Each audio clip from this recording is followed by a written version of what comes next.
Welcome, ladies and gentlemen, to another exciting edition of Unnecessary Roughness. I am your host, Justin Connolly, alongside my co-host, Nick Smith. It is another Wednesday afternoon. We're ready to talk some AFC East. Obviously, very close to our hearts, indeed. The AFC East is, but. For those of you that listened to the NFC East podcast that we had last week, we went a little bit longer than probably what we were hoping. We went too much. I felt like we took a little bit too much in depth with the schedules than going by game. So what we're gonna do is something a little bit different today. Is what we tried. I think we got to like when we got to Washington is something that we felt like worked a little bit better for us. Just we tell you what the record is, what we think the record's going to be, and then we'll go into a little bit games we think are going to be close, games that might flip the other way for the team that we're talking about, and then we'll talk about maybe who we think they're going to win. Just not spend so much time going through each individual game. I think that we ran a little bit long with that. But, AFC East. It's certainly, as you said before, a division that we're certainly heavily invested in, as you're a Dolphins fan and I'm a Jets fan. But you think AFC East, and the Pats have just dominated everyone for years now. I honestly don't remember the last time they haven't won the division. It's been since 2008. Matt Castle was quarterback. Matt Castle played after a Week 1 injury to Tom Brady. That was the last time anybody besides the Patriots have won the AFC East. It was the Dolphins in 2008 under former Jets quarterback Chad Pennington. Did you guys have Ricky Williams at that time? Yeah. It was. That was when the reason we won that division was because of the fact that was the first year that they started using the Wildcat and Ronnie Brown and Ricky Williams. We beat the Patriots like 34-13 at home that year. I remember it was just astounding. I'd never seen anything like that before. But we talk about the AFC East. It's this year. I'm looking at it as just. I don't know. I just overall, I think it's just going to be another Patriots dominated division. I look at these other three rosters, which we're going to go in a little bit more in depth later, and I see I see some upside on each one of these rosters, but it's just not enough to push them over the edge, especially when they're going to be playing the AFC South, which is they're going to be playing a tough Jacksonville team, obviously a top tier Jacksonville team, the Titans, which is another playoff team. And then they're also going to be playing the Texans coming off with Deshaun Watson coming back from injury. So that's going to be tough matchups for them. And then the NFC North, which is, in my opinion, overall, I think it's the best division in football, coming from a all-4-team standpoint. But without further ado, let's get into it here. We're going to start, obviously. There's no reason to not start in the AFC East with the Patriots. And I look at this roster, and it just it doesn't look as complete as it has in years. We see a couple of. Do you see? This just doesn't look like the same thing on paper as any other Patriots team. Am I correct in saying that? I would say you're right. The Patriots got a man that could fill many holes, and Tom Brady. He finds a way to take away weaknesses from your team. Offensive line could maybe not be as strong as it is because Patriots, they lose players, they gain players. Right. All the time. I look at this. I look at this Patriots offensive line. I guess that's where we're going to really start here. And I look at a really good offensive line. I'm going to read right to left, and you're going to see why. But Marcus Cannon, a very good right tackle, one of the better right tackles in football. Shaq Mason has done really well for them. David Andrews, I guess they had. I don't remember really knowing too much about David Andrews, but I know Joe Tooney's been very good. And then we get to left tackle, and there's that hole because we know that Nate Solder signed with the Giants this offseason, and that's going to be big. But the thing is that I might not even be surprised if I see rookie Isaiah Wynn go in there as a guy who was drafted really to be a guard, go in there at left tackle. So, with Tom Brady, I mean, with just everything. I mean, with Patriots have one of the better offensive line coaches in the league.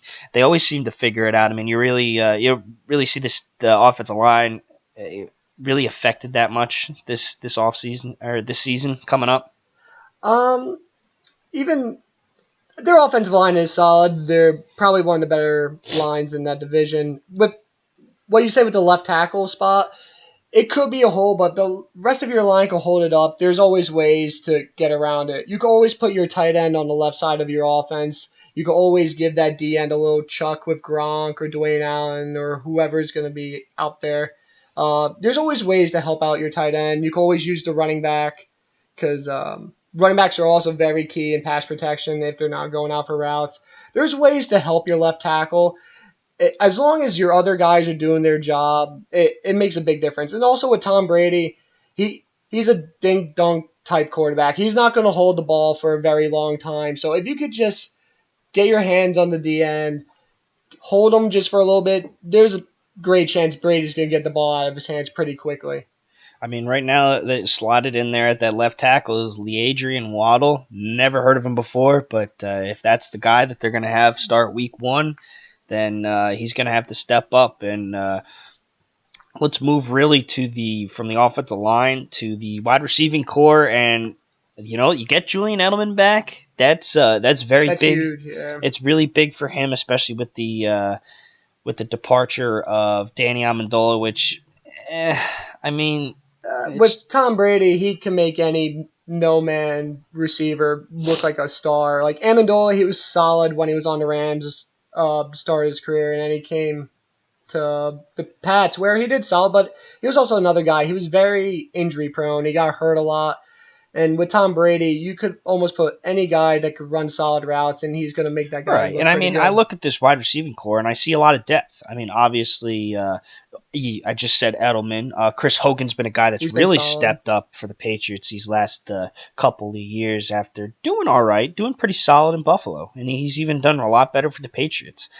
Jordan Matthews, a guy who played pretty solid ball for the Eagles. Couldn't really get anything going for Buffalo, so now he finds himself on the Patriots.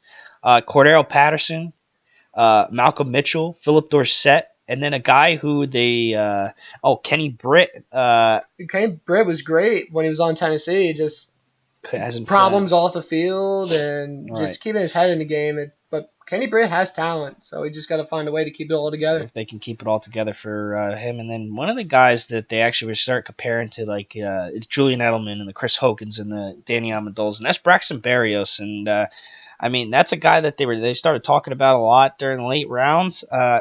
We might see him even step into a role there. But one of the last things I'm worried about with this Patriots team is receivers, because I mean they spread the ball around. It's never really one guy. And then if you really want to talk about the guy, let's move from wide receiver to tight end. And you got the best tight end in football. Oh, certainly. He's definitely up there. He's getting up there in age. Gronk's been around for a very long time. He has contemplated retiring. I don't know why he would retire, considering the performance level he's been at for the last few years. Yeah, he's had some injuries, but Gronk is almost as consistent as they get. Week in and week out, he's going to give you great numbers. There's games he could go off for 2 or 3 touchdowns. And when you have a security blanket like that, and Tom Brady throwing you the ball, I think the guy that really has one of the biggest shoes to fill is really Dwayne Allen, because we didn't really heard any of Dwayne Allen last year. No, not really. And that was a guy that I thought really he played pretty solid ball for the Colts. But I mean, it almost seems inevitable every year that Rob Gronkowski gets hurt. So you really need a guy that's going to step up in that tight end position.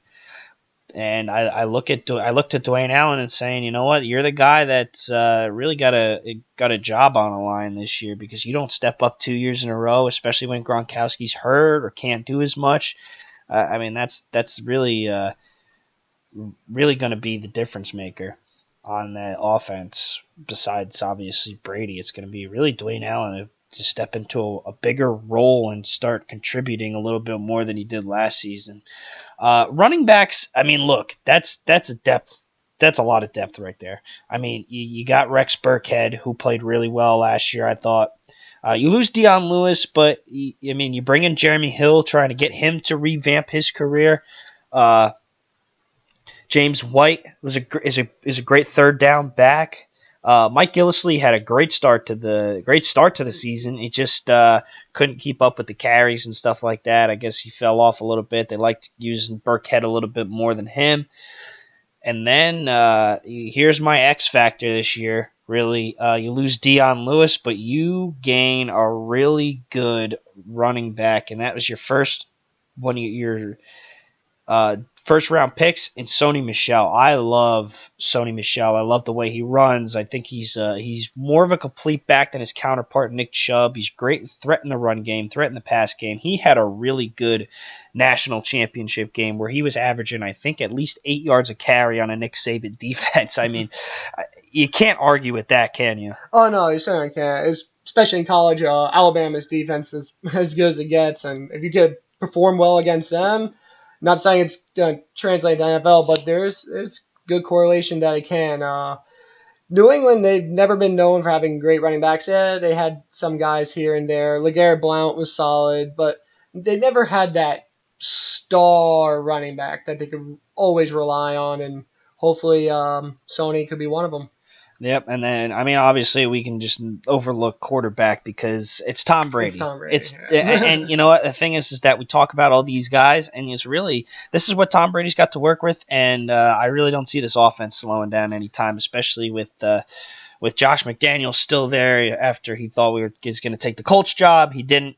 But the thing in the unit I'm worried about really is we move to the other side of the ball, and I mean you get Dante Hightower back from injury, but I mean this is a defense that's going to have to really is going to have its work cut out for him because you lose Matt Patricia, which has been a huge part of your defensive play calling for years. I mean, it's going to be tough to try and adjust. I mean, we see how much. Really, within these last couple of years, I think we're really seeing is what the difference making on good coordinating on the coordinator side, how that really affects them, and we see it not only on offense but defense. But let's go. I mean, this is our defense. It's going to have to start. It's going to really have to, I guess, step up and. Is going to have to carry the load a little bit because you're going to be playing a lot of tough offenses this year. But let's start with the defensive line, and I mean it seems pretty good. I mean I see a couple guys that if they can get Adrian Claiborne going, like he did in last year with the Falcons where he had 6 sacks in a game. But I mean you bring in Danny Shelton from Cleveland. Malcolm Brown's still been pretty good. And Trey Flowers has been really good for the Patriots. I mean, the left side seems a little bit weaker than the right, but still a pretty good unit, would you say? Oh, it's a solid unit. No one there that you're like, oh, that guy's awful. Like, they have a solid D-line. It's not something you have to worry about getting punished by other opposing offensive lines. Right. They're like Danny Shelton, he's a huge guy in the middle. He can help clog the lane. Is he going to demand double teams? Maybe on weaker centers or guards he may, but the defensive line is solid. It's nothing I think the Pats should worry about too much. But also looking at their defense, one big key, their safeties I feel are pretty solid. Patrick Chung and Devin McCourty. McCourty has been great for years. He's a leader on that defense. The safeties are always huge. They could come down, help run protect, extra guy in the box. Also watching coverage over the top. Both guys have been in the league for a very long time, so they know what they're doing, and I feel the safeties could help maybe the rest of the defense out, maybe in situations where the Patriots feel like they could struggle in. Right, and I mean the secondary has been a little bit lax within the last couple of years. I mean, you bring in Jason McCourty, which now you got the McCourty brothers playing on the same team, so maybe you get a little bit of chemistry there. But I mean, this is cornerback. This really hasn't been a strong suit for the Patriots within the last couple of years. You lose Malcolm Butler, which I really didn't think was that big of a deal. But I mean, I wasn't I wasn't thrilled with the play of Stephon Gilmore last year, which I mean, it's been saying for like the last couple of years. This is one of the most underrated guys in the league. But I mean, he just he didn't impress me last year. Obviously, Duron Harmon, I just feel like is a safety nickel guy that really is just it's a guy who just doesn't who's more of a in the right place at the right time kind of guy. Like he had the pick in Pittsburgh, and he's. I mean, I wasn't really too thrilled with his coverage last year. So I mean, if this defense is going to be good, it's going to have to rely on the fact that Stephon Gilmore and Jason McCourty and Eric Rowe and a couple other guys, Cyrus Jones. I'm expecting a Bama guy if he can come back from his injury to need to help because you're playing a lot of tough wide receiving cores this year. So this is a unit that I'm looking at to really step up and have to carry a lot of the defensive load because, I mean, you don't want to run on Dante Hightower. I mean, Kyle Van Noy's been good since he's been playing for the Patriots. So, I mean, this is where you got to do. I mean, it's got to be the secondary. Yeah, take a look back at even at the Super Bowl. The reason why the Patriots lost, they gave up like 40 points, Right. And Nick Foles, yeah, he's a solid quarterback. He is a backup, but dropping 40 points on a defense in Super Bowl, that's huge. And the passing game for the Eagles was a huge part of that. And the Patriots couldn't find a way to figure it out. So yeah, I mean, they really couldn't find a way to figure it out. And that was with Matt Patricia. Yeah. So I mean, it's going to be interesting to see how this defensive unit can put itself back together without him. But now we're going to go to the schedules, and I mean, it just doesn't seem like any other year from the Patriots from a standpoint. I mean, I got them going 12-4. That's my best record so far. I mean, obviously we only done 2 divisions. This is our second division. I had the Eagles going 11-5, but I mean, it's the Patriots. I mean, what do you have them? Yeah, I have the Pats going 13-3. The same as I did with the Eagles. Same thing. There is some tough matchups that they have, especially Green Bay, Jacksonville, Minnesota. But every team in this division, I feel the Pats should be able to sweep them fairly easily. Right there, that's 6 wins for them. And the Pats are just better than most teams out in the league. Having Tom Brady, he's the ultimate equalizer. He could bring you back from any deficit, and he's gonna just pound it on them as much as he can. After week 3, I got him going. I mean, after week 2, I got him going on an 8-game win streak. Obviously, the 4 losses that I got are Jacksonville because I think they're playing Jacksonville at home. Jacksonville was right there; they had them last year, and I think that this defense with the uncertainty, with just being able to pressure Tom Brady and hold tight with his wide receiving core is big. And this secondary for Jacksonville is just one of the better ones in the league. I think that Jacksonville is going to come out there week 2 firing on all cylinders, and I think that that's a game they're going to win. I actually have them losing to the Jets in week 12.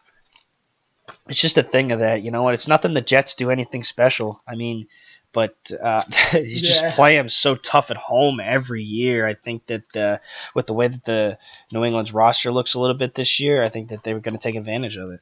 The Jets certainly play New England well, even when the Jets are awful and dumb and Patriots have been as good as they've always been. The Jets always find a way to play them well. I remember a few years back, Jets were right there. They lose the game by 2 points off a blocked field goal. Even in the playoffs 6-7 years ago, Jets and Patriots face, and Jets actually ended up beating them in Foxborough. So they do always play each other well. I don't have the Jets winning. I have the Pats sweeping them, but I can certainly see where you're coming from there. Right, and I mean, I also have them losing to Minnesota for the same reason I have them losing to Jacksonville. I just think the Vikings are a team that applies a lot of pressure and has the secondary to back it up. Obviously, man down by Xavier Rhodes, one of the best cover corners in this league.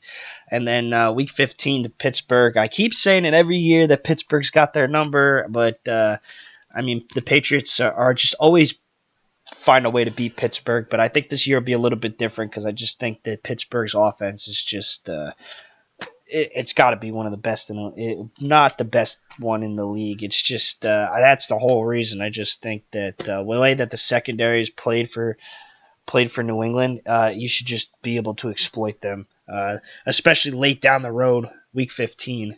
So that's another game that I think is going to win. Oh yeah. With my three losses, I have the same thing. Week 2, Jacksonville, Minnesota, and week 15 with Pittsburgh. I think that week 15 game for Pittsburgh is going to be a little bit more important to them than for the Patriots.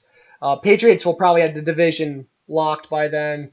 Possibly a bye.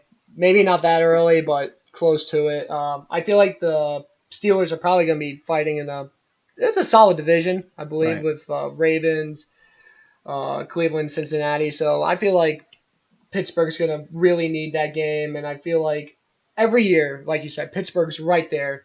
Something crazy happens. A review, and it's called an incomplete pass, or just all these crazy things happen Pittsburgh New England game. But I'm on the same boat. I think Pittsburgh's going to end up winning that game. Another game I was very on the fence with Green Bay. Aaron Rodgers is, in my opinion, right now probably the most talented quarterback in the NFL. Yeah, Brady has all the rings and all the wins and everything, but Aaron Rodgers could do it all. He could run, he could throw the ball a mile, and it just Aaron Rodgers. He has solid tight end now in Jimmy Graham. The receiving core is solid. Green Bay is always a tough game, and I think even though Green Bay is great, Rodgers great, I had the Pats edging that one out, but that was one of the games I was on the fence with looking at the schedule. I agree with you. So, I mean, my game, I'm going to give you 3 games to watch, really. Obviously, you got to pick my top 3 games, really, for the Patriots right now that I really didn't explain. Obviously, I'm going to put Pittsburgh as number 1 because obviously the whole controversy last year. But I really think that the AFC every year goes through those 2 teams. You got to beat those 2 teams because it's just you talk about consistency. And you know what? I don't look at really the NFC as consistency. I think that it's I think it's got the better teams in the NFL. But I mean, for years and years and years, it's always Pittsburgh. It's always New England. So I mean, that's always a matchup that I like. Obviously, I'm going to go Week 9 again in Green Bay. And then my sleeper game really for the Patriots is week 1 against Houston. Because it was just so close last year. It was literally a 30-second touchdown from Brady to Cooks to win that game. And, I mean, Houston could play them really tough in week 1. I mean, we saw a lot from Deshaun Watson. If Deshaun Watson comes back really the way that he does, it'll be interesting to see if the Patriots drop a week 1 loss to Houston, really. Top 3 games for the Pats. I certainly agree. That Pittsburgh game should be awesome as it is every year. Big Ben, Tom Brady, what's not to like there? As I mentioned before, it's the same thing, Green Bay. Just another thing, great quarterback duels. It's always awesome. Aaron Rodgers, he's in my opinion the best in the league. And another game, I think it has a lot to do, of course, with health. The Colts. The Colts and Patriots, going back to the Peyton Manning days, have always had a bitter rivalry, of course. It was who was better at the time, Manning or Brady. But now with Andrew Luck, hopefully he's healthy by the time. Hopefully he's playing.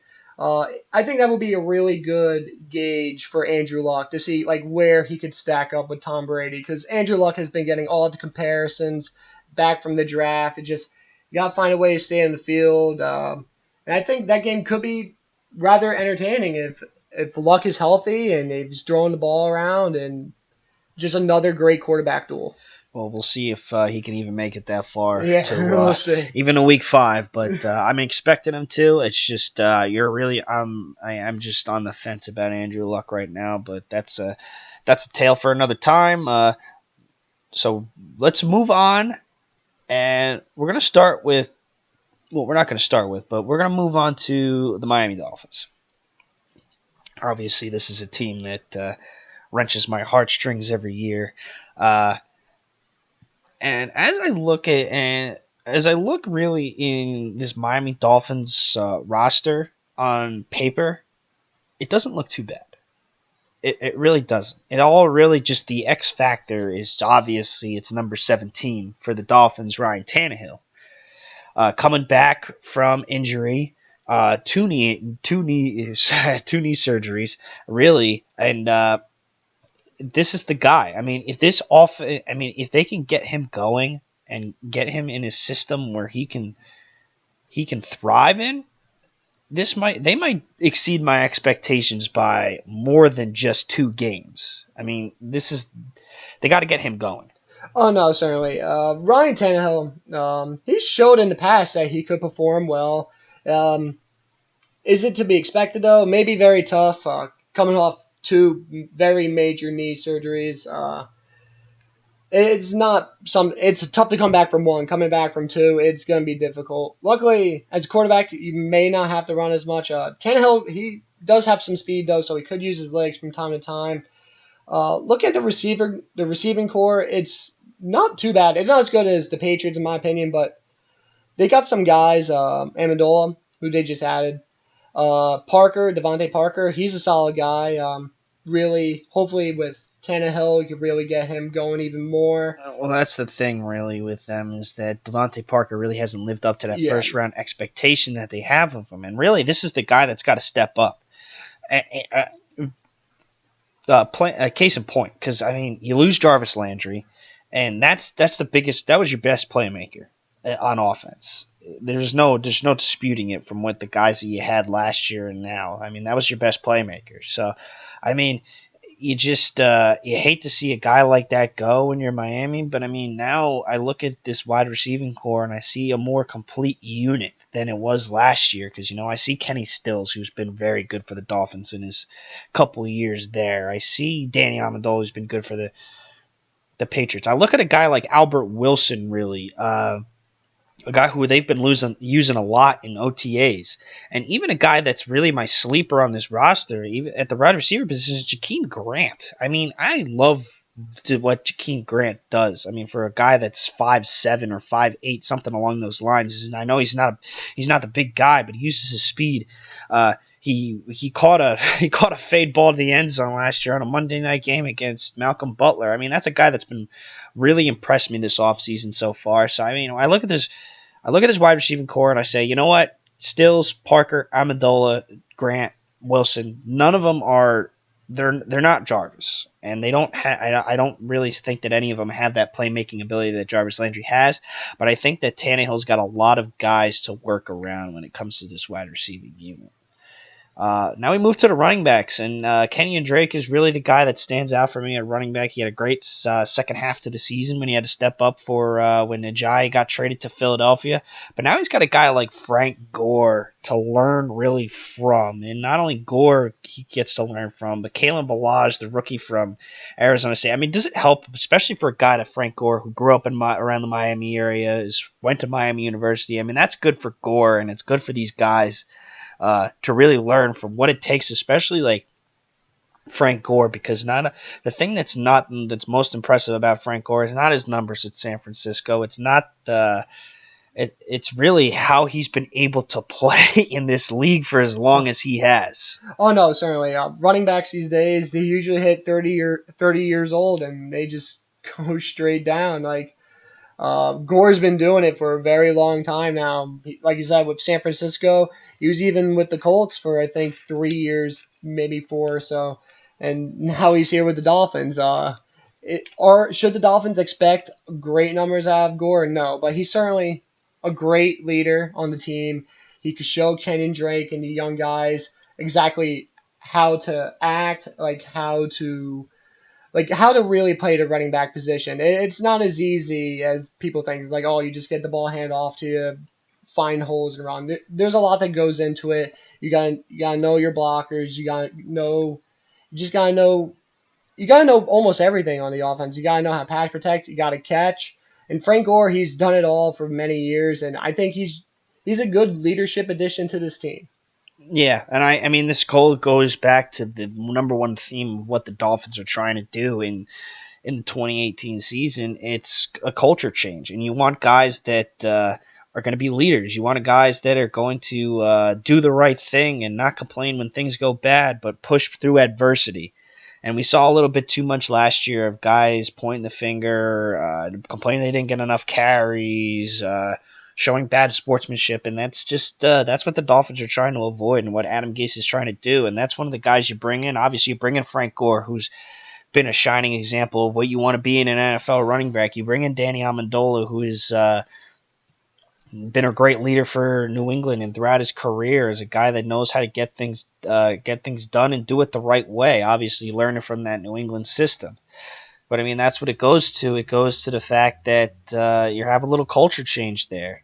And that brings us to the offensive line. And really, the guy that stands out on the page to me is Josh Sitton, a guy who's been one of the epitomes of consistency throughout his career. Obviously, great for Green Bay and Aaron Rodgers, good for Chicago. And I'm really looking forward to watching Josh Sitton play on a left side. Next, and not only that, but that's another guy that you bring in for a culture change. Not only that, you tell a guy like Laramie Tunsil, who a couple of years ago, that was supposedly the first pick in the draft.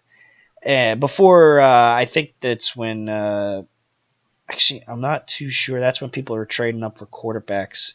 But I don't remember exactly who went first that year. I'm drawing a blank, but on a different note. But Laramie Tunsil was supposed to be one of the best picks was the best pick in the draft, and obviously he fell because of the whole his picture. Social media got hacked. The video with the gas mask with the weed, but he hasn't been in trouble yet. He hasn't missed any games for suspension or anything along those lines. So, I mean, you teach this guy how to be a dog on the offensive line, they got a steal right there. Wouldn't you agree? Oh, no, certainly. Tunsil, like you said, he was supposed to be selected higher than he was. That means many teams thought highly of him. He has the talent. He just really needs to express it more onto the field, and signing a guy like Josh Sitton, it could just only help him out, like really teach him how to play the offensive line. Like, these guys know how to play the game, but they could show him how to do it the right way. Maybe a few things here or there, maybe something with his footwork that he could work on, or maybe a way he uses his hands.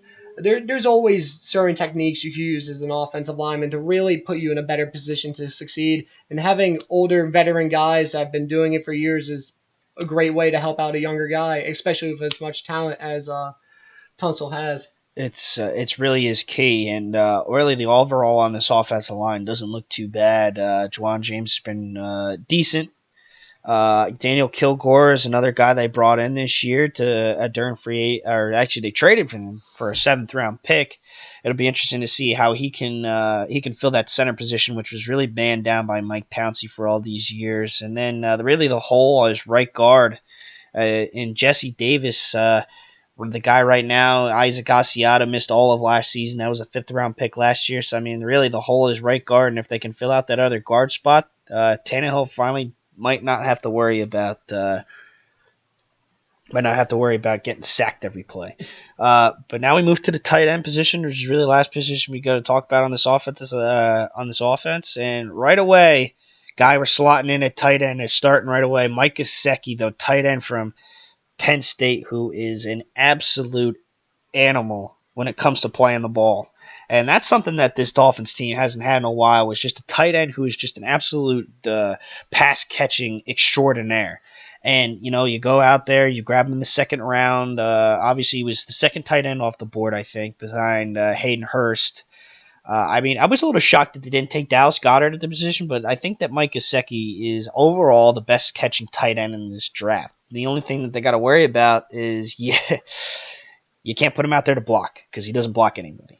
Is exactly what I've watched and what I've heard from analysts, but that's why you draft Durham Smythe, and you have a guy like A.J. Derby. So, I'm not worried. You finally have a threat, really, in the red zone, which is what I was hoping Devontae Parker was going to be, but really looking forward to seeing how Mike Gesicki can translate his talent that he had at Penn State, really, to to the NFL, and if he can be this pass catching extraordinaire that he is, which would really add a huge dynamic to this Miami offense.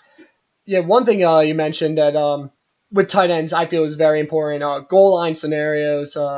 As a former tight end Yeah, yourself, as a former tight end, when you get down there, it's just a giant mosh when you're inside the 5. And honestly, with today's defensive linemen and linebackers, how fast they are, it's tough to punch the ball, running the ball from within the 5, unless you got a really good offensive line or a really bulldozing running back. So I feel like the play action game is very big down there, and having a guy that could go get the ball and be as effective in the pass game as Gesicki, I think it's a huge move. my only complaint with that is obviously the fact that I said he can't really block anybody. And you know Yeah, what that makes?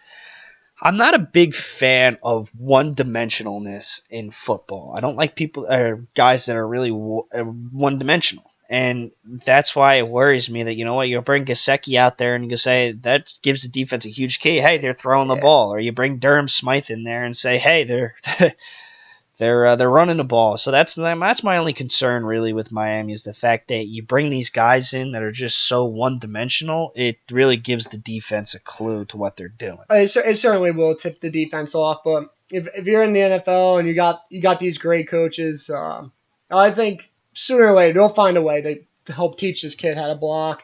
It may not come quickly, but he's not going to become great at it. But as long as he becomes serviceable, like an okay blocker, they'll live with that. If he's giving them enough in the passing game, if he can at least do his job just enough, he doesn't have to dominate blocking, but I think it's something a younger guy he could certainly learn and grow on. You just can't give that away when you're the defense Yeah. or when you're the offense. Sorry, that you know you're going to throw the ball because Gesicki's out there. You're going to run the ball because Smythe's out there. So it'll be hopefully one of those two can really perfect their craft and their other side of their game. But we move on to the defensive side, and I mean I look at the guys that stand out on the page to me, obviously, are Cameron Wake and Rashad Jones, two guys that have been the epitome of consistency for the Dolphins defense for years. Obviously, when they're healthy, they've been really good. And they just, but I mean, you lose to Ndamukong Suh, which is huge. So now you're leaving this gaping hole in the middle. But I mean, it doesn't seem like it's going to be too bad because I look at this depth that they have on this defensive line, and it looks great so far. I mean, not maybe like left at the defensive tackle position. Obviously, you need Jordan Phillips to start being worth that second round pick, and he's been just inconsistent. Devon Gottschall had a good year, but it's not great, and that's the thing is you're missing the Ndamukong Suh, who's been great. He's been he's great at eating up blocks, but now you don't have that guy taking on double teams to get guys open. And that's going to be the huge big thing with Miami is what they can translate the fact that, I mean, you can't really – you look at these guys, I mean, none of them are close to Ndamukong Suh. Oh, no, certainly. Ndamukong Suh, he demanded double teams basically every single play. If you put one guy on him, he was going to make you pay, either blowing up a running play or sacking the quarterback. And without him, I think it's going to put a little bit more pressure on Cameron Wake. Cameron Wake's been in the league for a very long time, and he's just been nothing but consistent. He's been great almost every single year he's been in the league. But without Suh, I can see offensive lines trying to tailor more to making sure they contain Cameron Wake. Right. I mean, you bring in Cameron Wake. I mean, obviously, you're going to shift the line towards Cameron Wake, but the one guy who's my X factor on this defense, well, one of two X factors on this defense. My one is Robert Quinn. I mean, Robert Quinn is a guy who, for a couple of years, was one of the best defensive ends in football, and for the Rams. And the reason he wasn't successful last year was 2 years ago was because of injury. Last year was because of the transition from the 3-4 to the 4-3. Really couldn't put him at that outside linebacker spot to really get him to put.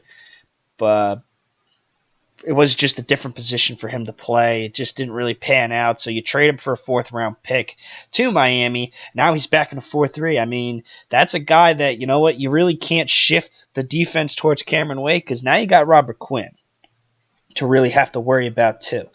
And, I mean, if he could play at that same caliber he had when he was in the when we were playing for at St. Louis at the time, that's a whoa. I mean, this defensive line is going to be hectic because now you still have Willie Hayes you can bring in to rotate. You still have Andre Branch, who's been pretty good for the Dolphins. You still have Charles Harris, who is the rookie, who is a huge speed rusher. So, I mean, the one thing I talk about was depth with this defensive line. They've got it. I mean, even Vincent Taylor and Akeem Spence and Gabe Wright in the middle for defensive tacklers. Akeem Spence and Gabe Wright were guys that they picked up. Detroit, they traded for Akeem Spence and Gabe Wright. I mean, you got depth on this defensive line. It's just when we get to this second level here, really, with this linebacking core is what scares me.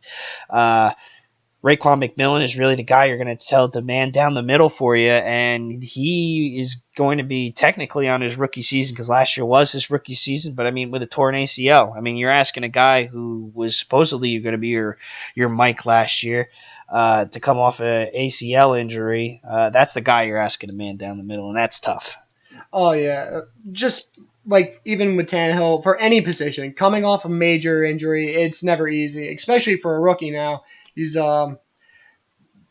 has basically almost no experience in regular season play, and when it comes down to crunch time, you're gonna have to know exactly what to do. And middle linebacker, he's in the middle of the defense. He's one of the biggest parts. Look at the Ravens for all those years. Ray Lewis was there, and they were awesome. He made every play, left to right, didn't matter where. So middle linebacker, one of the hugest positions on defense, especially in the run game, making sure your D-line and your other linebackers in the right position, right play call. It's a lot of pressure on a rookie, but do they have any other options? So Not really. I don't really know. So looking at it, they're just relying on him, and the Dolphins are going to need a lot from him this year. You started seeing Kiko Alonso play a little bit better when he wasn't at that Mike position that Philadelphia had him from. But, I mean, Kiko's still a guy that I think is way too inconsistent. Stephon Anthony really hasn't played a lot for the Dolphins. I mean, you draft Jerome Baker, but they were saying that, you know what, that's really a guy that undersized, not really as aggressive. And the one thing that Miami needs to be in the run game is aggressive. Because, you lose Sue, and, you got to come up there and make plays. But that's the way, if I'm talking about a unit that I'm really I'm really concerned about when it comes to this Miami team, it's this linebacking core and how they're going to be able to fill holes in the run games. Because, you just you need to be aggressive. But, I mean, the secondary actually doesn't look too bad. And it goes back to, we'll talk about in a second, my next X Factor, but obviously I actually like the way that this secondary is starting to pan out for the Dolphins. Cordray Tankersley was a guy that stepped into a big role. Xavier Howard had a couple of really great games. He picked off Tom Brady twice in that Monday night game. Bobby McCain showed that he can really play a lot of nickel corner. And that's always exciting to see. And Tony Lippett comes back, who was pretty good for the Dolphins 2 years ago. He obviously tore Achilles, and that's going to be tough to come back from, really. But you go back to, free safety is really the position that I thought needed to get filled, and it did. My next X factor is Minkah Fitzpatrick. And when I talk about Minkah Fitzpatrick, is a guy that I watch a lot of Alabama football because really that's what you got to watch. If you want to watch good college football and how things are done, you watch Alabama. I mean, as much as people don't like them and Alabama, they're the Patriots of college. They really are. But I mean, talk about a guy that's nicknamed Nick Saban Jr. because of how much Nick Saban loved him and the fact that he is literally a Swiss Army knife. He can beat you. He can do a lot of things. He can cover. He can go on run support. He can blitz. He can do this. But the thing that I think that this Dolphins defense really needs and what they're going to get from Minkah Fitzpatrick is a guy that knows how to create turnovers. And obviously when you're playing against Tom Brady and this team, you need to generate turnovers. Obviously you're going to be playing against Aaron Rodgers. You're going to be playing against Kirk Cousins. You're going to be playing against so obviously really important and really pivotal for bringing in a guy like Minkah Fitzpatrick to bring turnovers into this game. Oh, yeah. One of the biggest factors for any game is the turnover battle. Whatever team wins the turnover battle is going to win the games more times than not. When you have a guy that can make plays such as Fitzpatrick, it's just a game changer. You could team could be driving down the field, be inside the goal line, maybe he throws a quick out or hitch, and guy picks it off. He runs back for 80 yards. It's almost like a 14-point swing, and in NFL games, it's such a huge game changer. Not even for a point perspective, just a momentum perspective. When you get turnovers, you get big plays. It brings up the team. It just brings everyone to life. And when you have a guy such as him, such as Fitzpatrick, making huge plays, it's only going to help the other guys on the team. And I think it'll really rally everyone together and maybe have a great year for make Miami's defense a little bit better this year than last. Well, I mean, only time will tell, and really they got to see how this defense can click together and really against a lot of tough opponents. But now we go to the scheduling. I'm setting my expectations low because I really things look good for Miami. It looks good on paper, but I mean, when they get to that field, they just don't really translate well. So, I mean, I've got them going 5-11, and I mulled over a couple of games really here. I think that they shouldn't lose to Indianapolis. They should beat the Bills once. They should beat the Jets once. I actually have them winning on the road in Cincinnati and then again at home against Chicago. But I mean, I just think there's a lot of tough games, a lot of games that, you know what, you got to play Minnesota, you got to play Jacksonville, you got to play Green Bay. Just don't seem realistic games for Miami. But I mean, one of the things is that I feel like they can pick up a lot of momentum early if they can win early games. But for right now, I actually got them starting 0-4. So that really puts a skid into where they're going. I mean, do you have them doing a little bit better, a little bit worse? I have them actually doing a little bit better. I actually have Miami going at 7-9. I actually had them winning week 1 against Tennessee. Then they go on a little skid. I have them losing 4 straight. But then I actually have them winning their next 4 against Chicago, Detroit, Houston, and at the Jets. So I think it seems like they'll have a pretty streaky season according to the way I'm looking at the schedule. I think they're a solid team. They could steal some games here or there. Of course, there's some I was on the fence on. The Houston game was one of them. Deshaun Watson, such a dynamic playmaker. Miami is a team that I actually have to say that they are a team that they'll win some surprising games, and that's they'll always win at least one game where you say, wow, you didn't really think they had a chance to win that game, but they come out and they do it. Obviously, last year was Monday Night Football against the Patriots. 2 years ago is when they beat Pittsburgh right after they almost lost to Cleveland.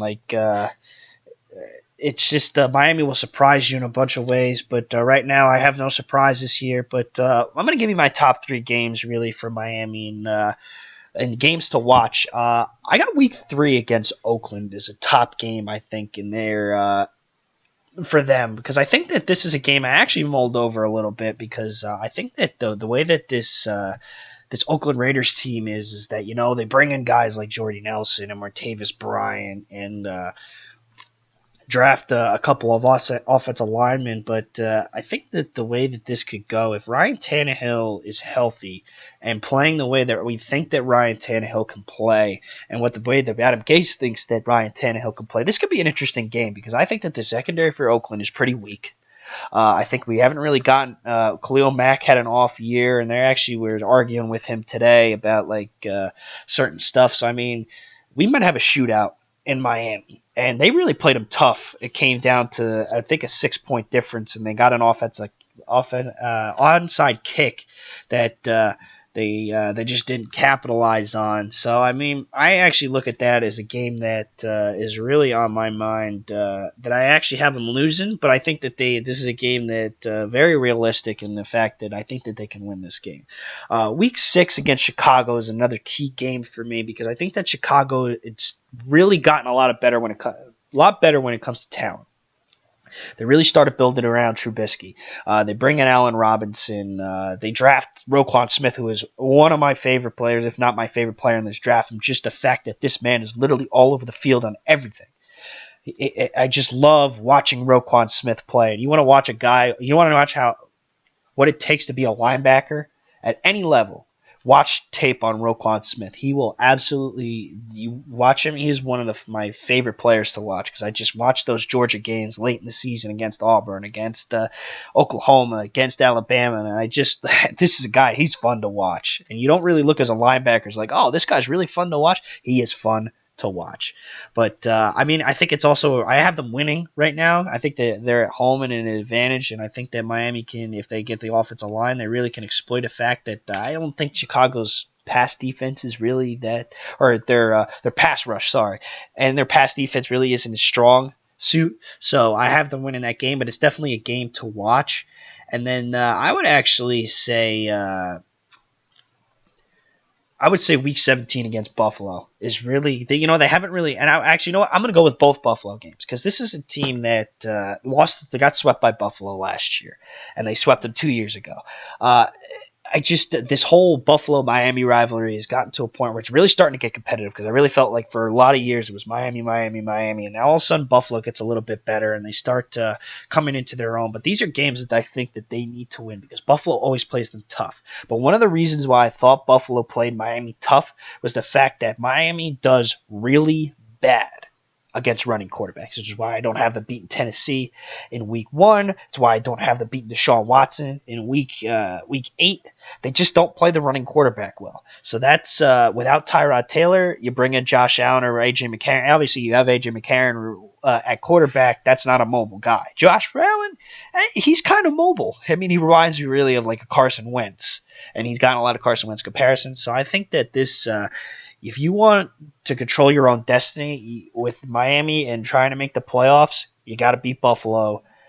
You got to beat Buffalo at home, week 13, and then coming down the stretch, they got them week 17 again. I mean, that's just I want to say 3 key games, but really it's 4 because I think this Buffalo rivalry with them is really going to be pivotal to their season. Yeah, those any divisional game is always a fun game to watch. That's why one of my I wouldn't say it's a key game, but at least entertaining games or games I'm looking forward into. Jets and Dolphins. They've always played each other well. Go back to the Dan Marino days. Comeback miracles. Fake spikes. Man, it all goes down for Jets versus Miami. So 2 teams, of course, they're not as good as either of them would like to be, but they're not too far off. I would say Miami is a little bit better talent-wise than the Jets, but they always play each other great, and I expect nothing less. I think they'll split their games. I think both home teams will win when they face each other off. So Jets-Miami, certainly a big one. You actually mentioned it before. Another game I'm certainly looking into is the Houston game. How Cameron Wake and Robert Quinn could contain Deshaun Watson.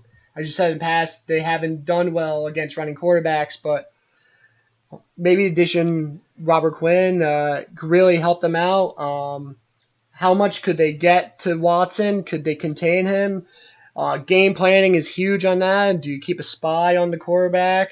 Hurts a little bit in the pass protection just because one extra guy watching the quarterback, but when you got a guy as dynamic as Deshaun Watson, you gotta give up something somewhere, and I think that's a huge game for Miami. I actually have Miami winning that game, as I said before. I certainly see it being very close. I could see it possibly going to overtime, and it hit a huge turnover maybe by Fitzpatrick or something. It could Wouldn't that be nice? It could be the deciding point of that game. So yeah, I'm gonna go with the 2 Jets games just because you gotta love division football, especially Miami and Jets, and Houston as my 3rd game. Well, we're going to talk, you bring up the Jets. We'll go from my favorite team, which obviously the expectations are low, but I'm actually pretty excited to just see how this unit can play, obviously. As a guy that will go to week 1 and say, hey, it's time. Let's go. I'm still going to cheer for my team. I'm still going to, obviously, but with that all bias aside, I'm just I'm setting the expectations low just because I don't know how this Miami unit. It's just very questionable right now. And without, obviously, you lose J.H.I., you lose Ndamukong Suh, you lose Mike Pouncey, you lose Jarvis Landry, you lose all those guys that have been very productive with you for the last couple of years. And you're trying to bring in a lot of guys that are new. So obviously, very unsure. Going 5-11. You got them at 7-9. Yeah. Only time will tell. Let's go to the New York Jets. We'll go from one favorite team to the next. The New York Jets. We'll start on offense. Start with the quarterback position. You don't have Sam Darnold starting week 1. I have Sam Darnold starting week 1. I mean, yes, you got to give Josh McCown the benefit of the doubt. I think nobody came out and was going to say, look, Josh McCown's going to come out there and start slinging the ball the way he did. But, I mean, he really exceeded my expectations. And the thing was that the Jets were supposedly supposed to be this 0-16 team, and they come out and what are they, 5-11? 5-11, I think, yeah. Yeah. I mean, it's crazy to think that at 5-11 you exceeded your expectations for the season. It's just crazy to think about. But I mean, I look at this Jets team, and obviously on the offensive side, it doesn't look too bad. No, it doesn't. Like, there's not one position that jumps out at you, and you're like, oh, they're set at that position. Just a lot of these spots, they're okay. Like, they're not horrible, but they're not great. They got average players. It's not what you need in the NFL. You need spectacular players that are going to be game changers, but you got solid guys that have shown that they could play. Bilal Powell and Isaiah Crowell, 2 pretty solid running backs. Crowell has been solid for Cleveland, and Powell for the Jets. He's shown he could run and catch. Powell, for the last few years, had one of the highest rush yard averages per carry, and it's pretty good. You look at receivers as well. Quincy Enunwa had a major neck injury last year, was out for the entire season. It's going to be interesting to see if he can come back and play at that same level he did 2 years, because I mean, there's a couple of injuries you really don't. There's just no.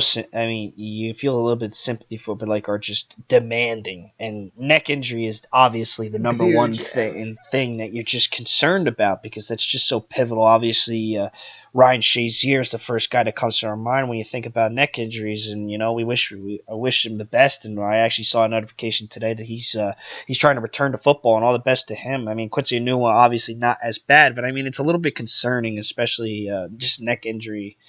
If he can be able to come back from that. Jermaine Kearse is a guy that, none of these guys really jump out as you and say, hey, would they be? One of the things I look at when I look at receiving cores is I look at any of these guys and I say, are these guys number 1 guys on any other team? I just don't see that with the Jets. And I think that you get a lot of guys that are good. Obviously, I think Jermaine Kearse is good. He's not like number the 1 guy. Yeah. Robbie Anderson, I'm expecting a down year from him, not because of the fact that I think he's bad. I think he's good. I think he's really is a vertical threat. He's beat a lot of times. I mean, obviously he roasted Miami's corners on multiple occasions last year. But I mean, those low level guys that like Robbie Anderson coming in there, I mean, you start picking up and saying, oh, this guy's no joke now. You don't know who he was, and then he starts playing good. I mean, we can get that. I mean, or we can get a Victor Cruz, really a guy that who came from being like, who the heck is this guy? And then exploding. But I mean, I'm set my expectations for Robbie Anderson low because of the fact that he just obviously got into a little bit of trouble this offseason. He might get into you don't know if he's going to get into trouble again. But also the fact that I think guys are really going to start keying on him. Oh, no, certainly.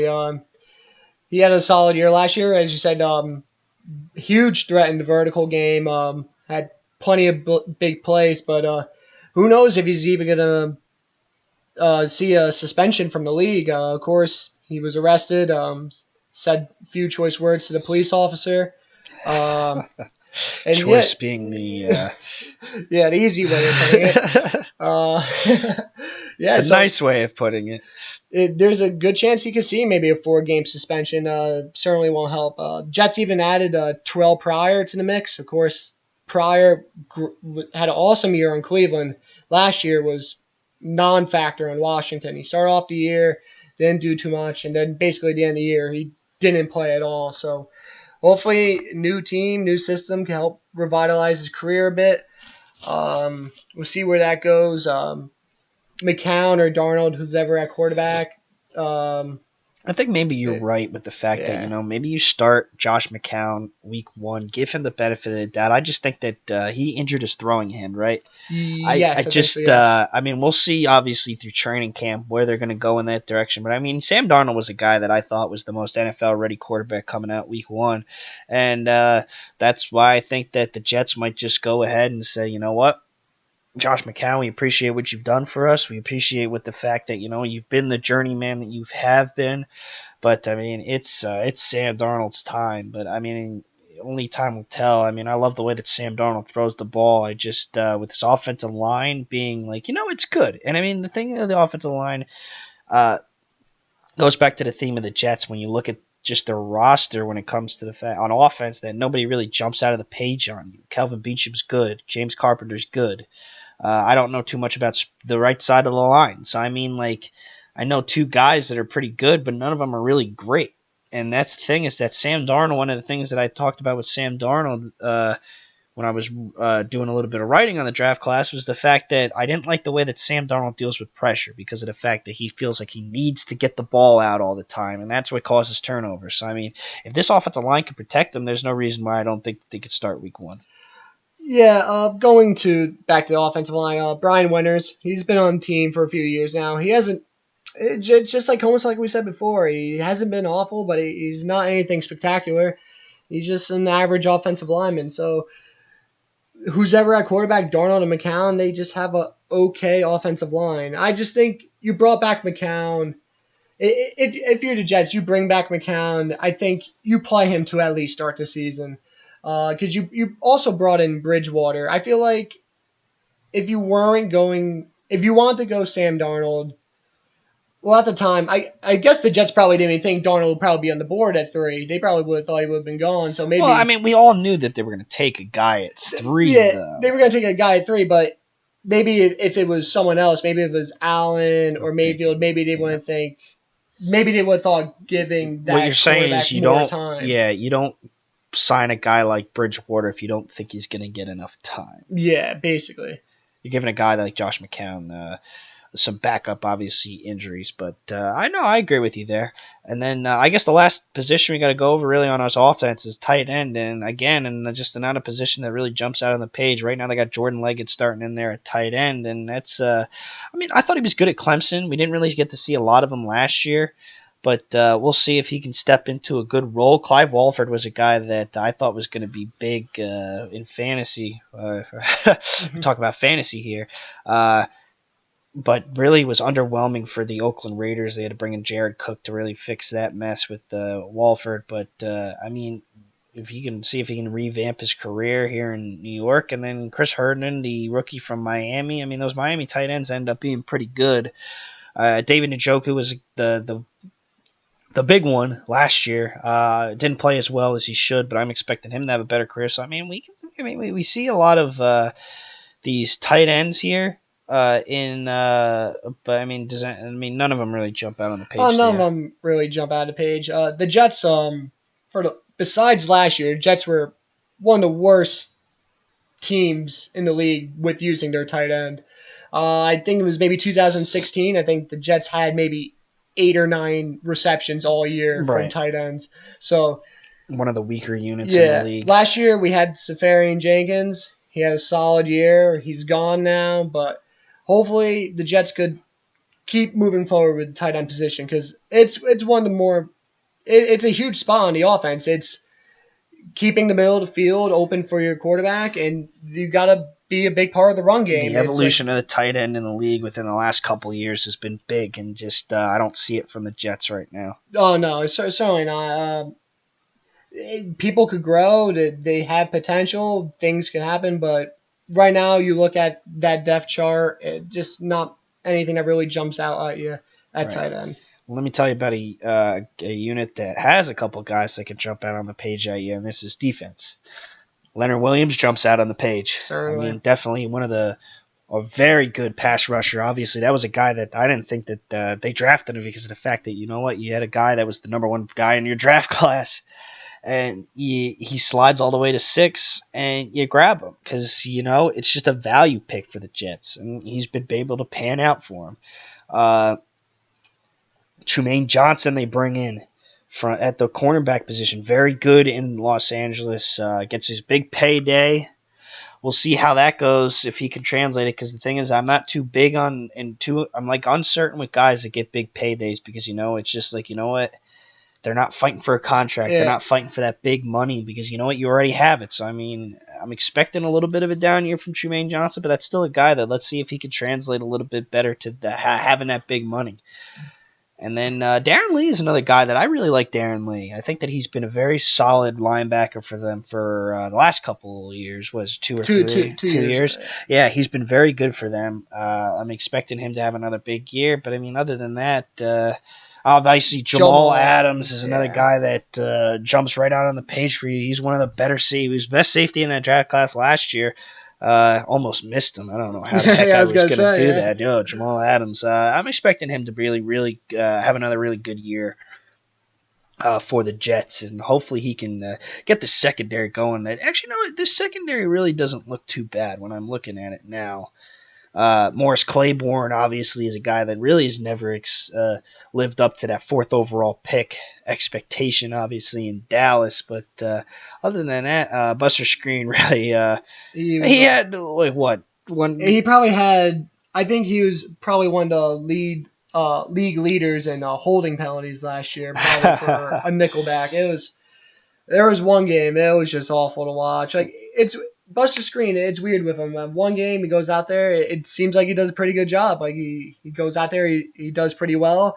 And then there's other games, you feel like it just flag after flag, and he's one of those guys that's tough to watch. But looking at the secondary, I do see some pretty good names. Claiborne, as you said, he actually had a solid year last year for the Jets. I feel like he played a little bit better for the Jets than he did Dallas. I don't know if it was a system thing or maybe he was just more comfortable with where he was. Jamal Adams, of course, rookie last year, unbelievable, awesome talent, and I only expect more great things from him. Marcus May, 2nd-round pick last year, he had a solid year. He's not the talent that Jamal Adams is, but you know what? He makes solid plays from time to time, and I expect a good season from him. Trumaine Johnson they just added. They bring in Avery Williams. Avery Williams. Williamson too. They got a solid secondary. Is it the secondary they have? Avery Williamson at the linebacker position. Not talking about the secondary, but I mean this unit it looks pretty good. And this is what's going to help them compete in games because you put yourself, you have a good defense, you put your offense in the right position. I mean, that's what it really is. If you're a defense and you got to start carrying a little bit more of the load, which is what I'm expecting from the Jets defense, you put them in the right position, your offense is going to do just fine. Oh yeah, certainly. The defense really is going to have to help out this offense. The offense isn't going to put up many points on the board, so defense is going to have to do its best to keep other teams from scoring as much as possible. The Jets' defensive line is not what it once was. It's not what the days of Wilkerson, Leonard, Richardson, Damon Harrison. Leonard Williams is the only one that's left. Steve McLennan, he's pretty good. He's a solid guy, but the Jets' defensive line is not what it used to be, but it's still a solid group. Back what you said with linebackers, Darren Lee. Darren Lee's been pretty good for the last couple of years. He was a good pick for the Jets 2 years ago because Jets have one of the slowest linebacking groups in the league. In the past game, they were getting torched. We could not cover running backs for anything. LaShawn McCoy would kill us. Any running back that could go out, do swing routes, do these little outside the backfield, it just absolutely killed the Jets. So Darren Lee, younger guy, faster guy, really helped in that perspective. So the Jets' defense looks better than the offense, in my opinion. So I just think the Jets' defense is really going to have to help them out just for them to have at least an okay year. I don't expect much, but I think the defense will be the stronger point of this team. And then we go to the schedules. I mean, I have the Jets going 6-10, which is obviously one game better than them. But I think that this unit is better than it was last year. I think it's got a little bit more promise than last year. But still, I think that tough scheduling gets them. And it's just That's what it is. I mean, the schedule doesn't play in their favor. Obviously, they're playing at Jacksonville. They're playing at Detroit, which I think that Detroit seems like a winnable game. At Tennessee seems like a winnable game. I don't have them winning because they're. It's just on the road. Obviously, you're playing Green Bay and Minnesota. The same things I said about the Dolphins. But I still have them. I actually have them beating Houston in Week 15. I just think that the matchup's really favorable in their opinion,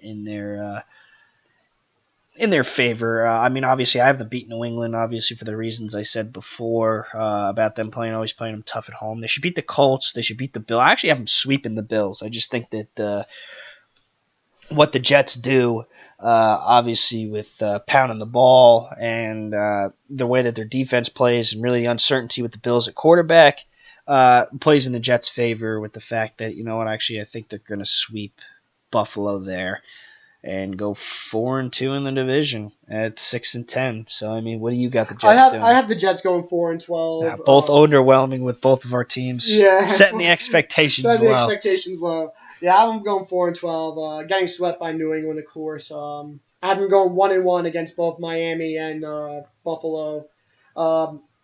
Even when 2 years ago, when the Jets were 10-5, looking for that last playoff spot with Ryan Fitzpatrick and Brandon Marshall. And just last week of season, we just got torched by Buffalo. Buffalo always finds a way to squeak one out against us, so I just felt Buffalo would probably pull out one of those games. I actually have the Jets beating Cleveland Week 3. That was a game I thought they could win. I actually have them losing to Cleveland. That's going to be that was a game it was close, but I just felt like it was a game the Jets could win. Right. And actually, I'm not as high on Chicago as you are. I think the Jets could pull that game off. And another thing with Jets, I feel like running quarterbacks is a thing, just like you said with Miami. I feel like Jets go against a running quarterback. We just always get killed by them. We had slower linebackers and D linemen at the time. Of course, we got newer guys in there, so things could be a little different. But going against guys at Tennessee like Mariota, Deshaun Watson in Houston, I feel like those are guys that could really tear them apart with their legs. So those were losses there. So as a whole, I had the Jets going 4-12 and going 2-4 in the division. Yeah, and I'm going to talk about my obviously top 3 games to watch with the Jets. Looking at this, I'm going to start really with Week 5 against Denver. I think that is going to be a key game for them. Obviously, you're in the middle of you're really. I think that they're very even when it comes to what they do.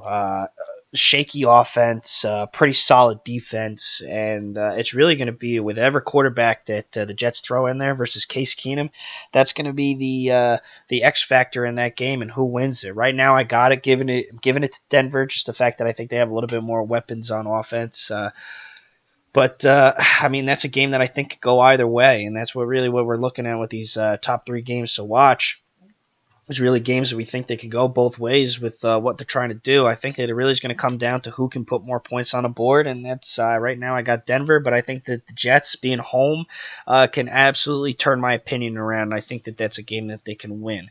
I'm going to go Week 1 against Detroit, too, because of the fact that I think that it's going to be interesting to see how the Jets open up the season, obviously, with whoever they're going to start at quarterback, and I think that that's going to make it's going to make a difference. Obviously, you're in the road against Detroit. I'm pretty high on Detroit this year. I think that Detroit has the potential now that they have a run game to be a playoff team, and I think it's about time that they've been a playoff team with the amount of load that Matt Stafford's been able to having to do for that offense. But I think it'll be key to because I think that it's with both teams and how they're going to open up the season because I think that Detroit's going to open up the season well. I think that that's going to set the tone for the rest of their season on how you open up against each other. So I think that's another key game to me. And I think I'm taught 3 key games really in the opening of the season. Week 3 at Cleveland. I think that Cleveland's gotten a lot better. I think that they've added a lot of talent on both the offense and defensive sides of the ball.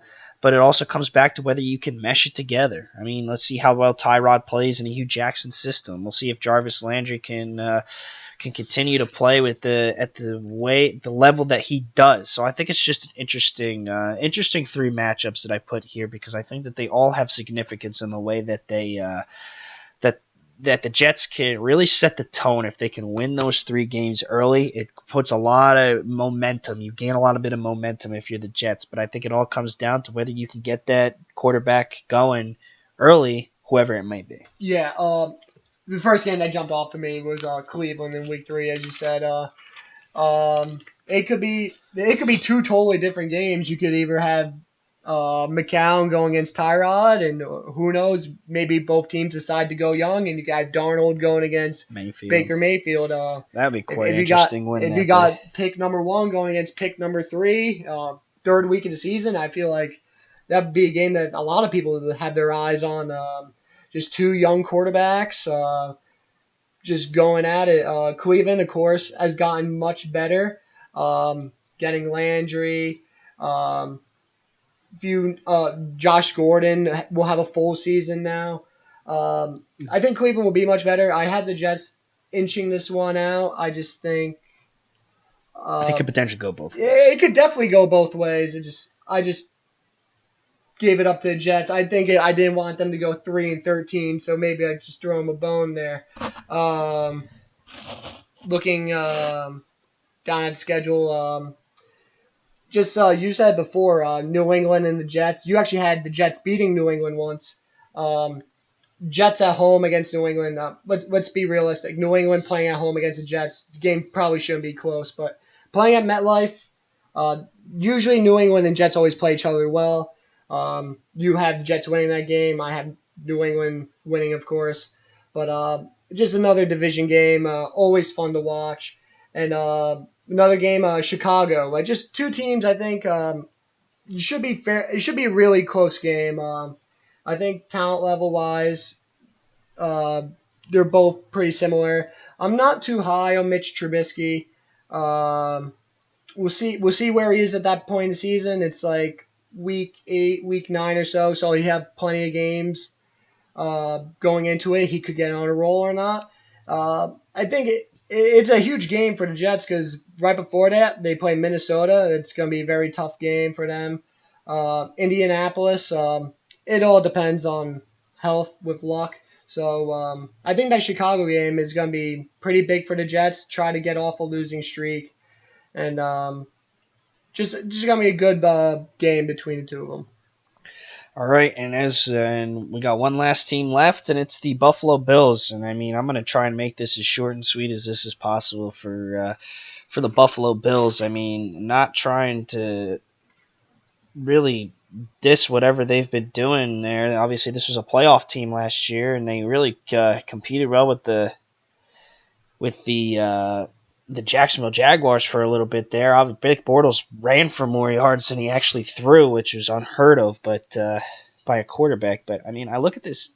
We start with this offense, and I mean, you couldn't have put if you're going to start Josh Allen week 1, which I'm really hoping that they don't do. I think maybe you give McCarron a chance to see if he's as good as he might have been.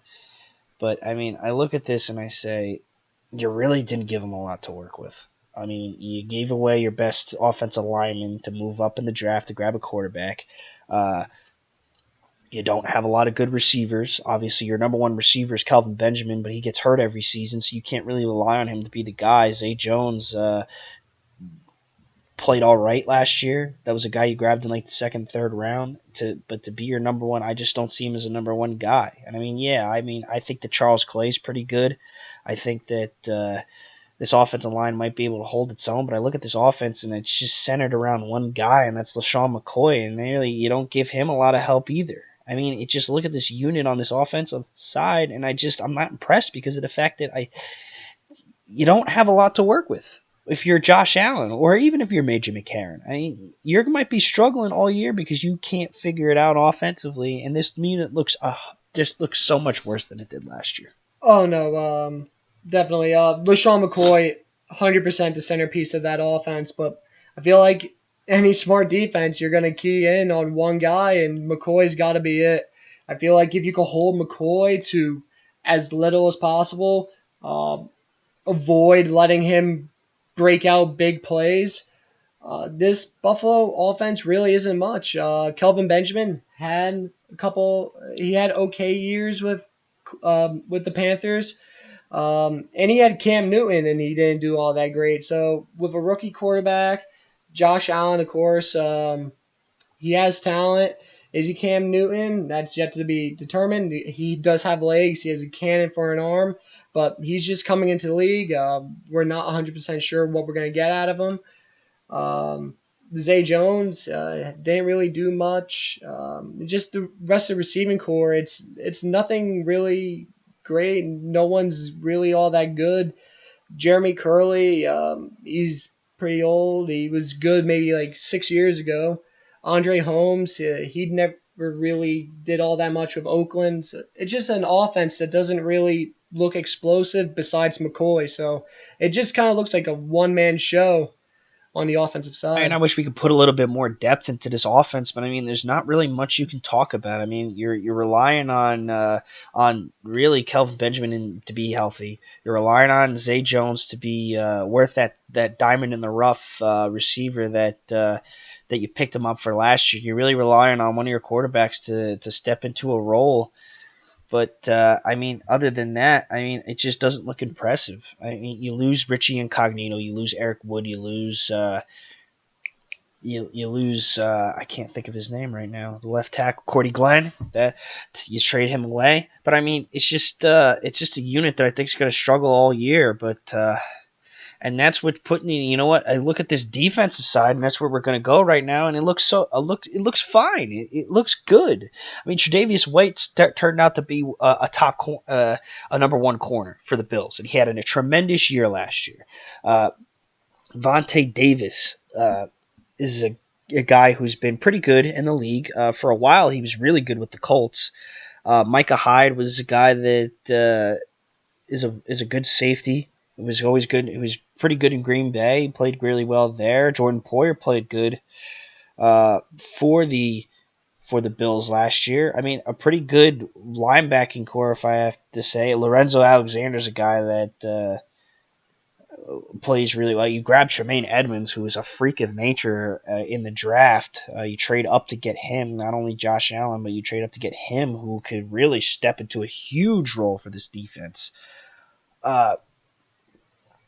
For them defensively, because of the fact that he can cover guys in the slot, and that's unheard of when you're a linebacker, being able to cover guys in the slot, but that's what he is. You know, he's only 19. It's crazy to think that a 19-year-old is going to be starting at middle linebacker for the Bills. But I mean, and then Matt Milano was good for them last year, and then I look at this defensive line and I see guys that are good.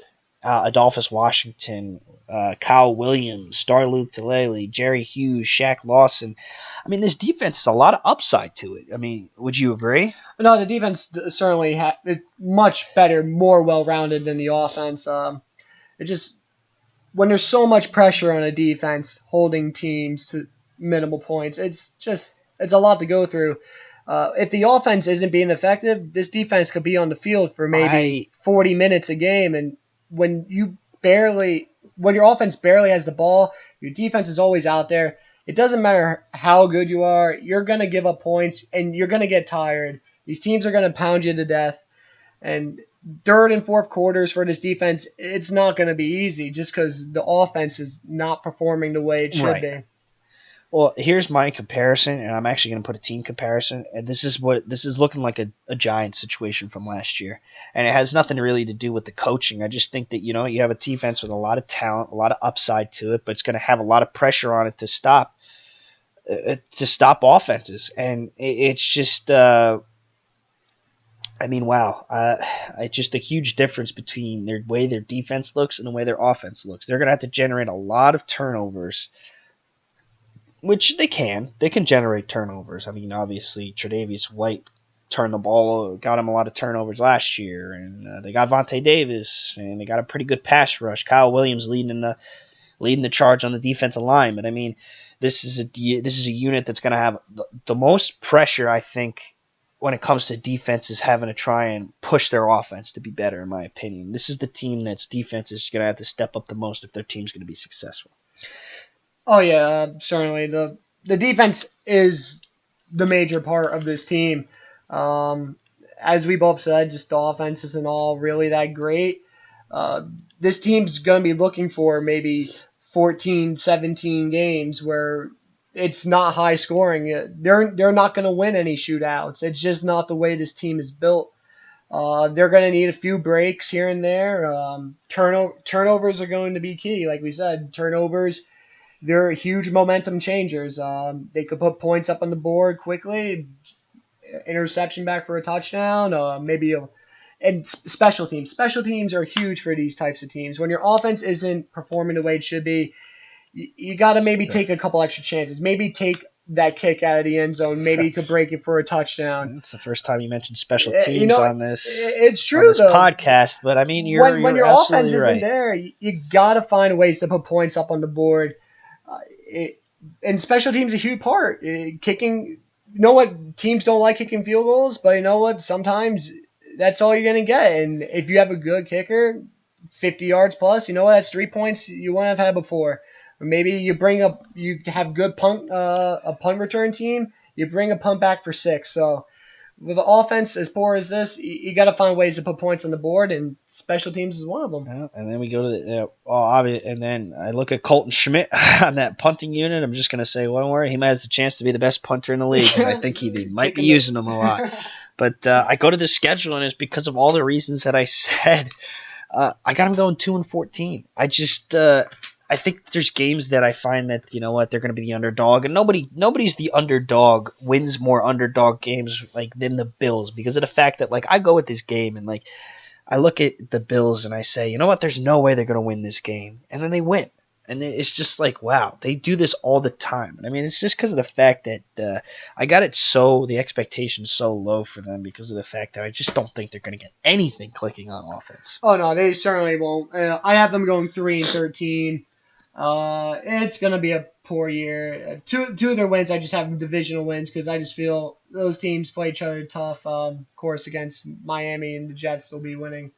But they're just not a good team, and any average team is just they're gonna beat them up. They won't beat them up scoring the points wise, but the defense is just gonna shut them down. They're not gonna score much, and when you're not scoring, you're not gonna be winning games. So, I mean, 3 matchups that I got that are key for this Buffalo Bills team is obviously I'm going to go back to the Miami point. They just play them so tough these next couple years. For the same reasons I said about Miami, it's just going to be tough to see if you can put so much pressure on the Dolphins like you have the last couple of years. Even when they swept you 2 years ago, I mean, they were both 2 really close games. And, I mean, they just... you don't have Tyrod anymore, which has been one of the biggest Achilles heels for the Dolphins, but now you don't have him, and you lose that running quarterback aspect to it. It'll see how they can adjust in order to beat the Dolphins. I haven't beaten them at least once. I got to beat them week 17. I just think that they're going to split with them. We go back to the same reasons you said with the Jets. I think that if you're going to win, you always start with the division. You got to win within your division if you're going to win the other games. And I think that if the Bills can get a little bit of momentum, if they can start winning in their division. I mean, I really don't think they have a chance against New England this year. It just doesn't seem realistic. But I think they could beat maybe the Jets once. And that is, I don't have them. I got the Jets sweeping them. But and then I actually, and I say week 7 against the Colts because of the fact that this might be the battle for whoever gets the first overall pick in the draft next year. Especially if Luck's hurt or not playing by then. You might win. They have a shot at winning that game, especially if Luck's playing. I think the Colts pull it out. For now, I just, with my uncertainty with the Colts and to give the Bills the benefit of the doubt here for what they did last year, I got them winning. I'm not really giving them the benefit of the doubt because they won last year, but I think they're giving them the benefit of the doubt over the Colts because of the fact that, you know, I don't know. I really don't. I can't tell you because I just don't see. It's got to be. It's a game of quarterbacks, really, for both of these teams. And if you get a good quarterback, if they can get Andrew Luck back, I think that the Colts have this one, and I think the Colts have this one. But I mean, it's just that's my take on Buffalo. I don't see a lot of upside on offense, and that's going to put way too much pressure on your defense. Yeah, looking at these games, I honestly can't see many of these games being all that close. Yeah, the divisional games, of course, these guys play each other well, Jets and Miami. But looking outside of the division, yeah, you're right. Because if Luck's there, I think Colts win it. But if Luck's not playing at the time, I think that'll be a close game. But you can't really expect this team to compete with teams like the Chargers or Minnesota or Green Bay, Jacksonville, even Detroit. Like I just feel like those are all games that the opposing team should just blow them out. Just not many great games for Buffalo. It's going to be a tough season for them, and it's just something Bills fans probably shouldn't be looking for. I actually feel really bad for Bills Mafia. I love watching the videos, but it's not gonna be a fun time for Bills Mafia this year. Yeah, and I mean that'll do it with breaking down each team. Obviously, final thoughts on this division for this year. Another year dominated by the Patriots because it's just the fact that I think that the scheduling is really bad for the other three teams because of the fact that you're playing Aaron Rodgers and you're playing this Vikings team that's just stacked. You're playing against the Jaguars team, which is, obviously on defense is stacked, but I think we might see even a better year from Blake Bortles. The wide receiving core without Allen Robinson will hurt, but we'll talk about that at another time. But I just the scheduling doesn't match up to the other three teams. They're playing a lot of tough competition, and I just think that as long as you have Tom Brady in that division, and Bill Belichick, there's just no way that the Patriots should be anywhere close. Oh For no, the other three teams, it won't be anywhere close. And you nailed it right on the head. The biggest difference between all of these teams is just the quarterback. Tom Brady is 5-time Super Bowl champion, or how many it is, and then you got Josh Allen, Josh McCown, Ryan Tannehill. It just doesn't compare, and the Patriots are just head and shoulders above all these teams, and it's not going to be a close division. It's going to be three teams fighting just not to be last, or whoever gets the best draft pick, and then it's going to be New England probably getting another first round. We can laugh about it because obviously two of our teams are in it, but that's pretty much how it goes. It's tough to be an AFC East team, and you got to play Tom Brady twice a year. But that'll do it for unnecessary roughness this week. We obviously apologize if I was sniffling a lot. I came up with a cold really late, but wanted to make sure that I got this out. So we're done with the East. Now next week we're going to move up to the North. We're going to talk about the NFC North, which obviously they're playing the AFC East this year, so we'll get to talk about the North, and I'll get to talk to you and explain to you why I'm so high on the Bears. But also the Packers get Aaron Rodgers back. The Vikings they on paper look so good, and then Matt Stafford might finally get to the playoffs again. So that'll do it for us on Unnecessary Roughness. For Nick Smith and myself, I am Justin Connolly. Tune in next week where we talk about the NFC North. Have a good night.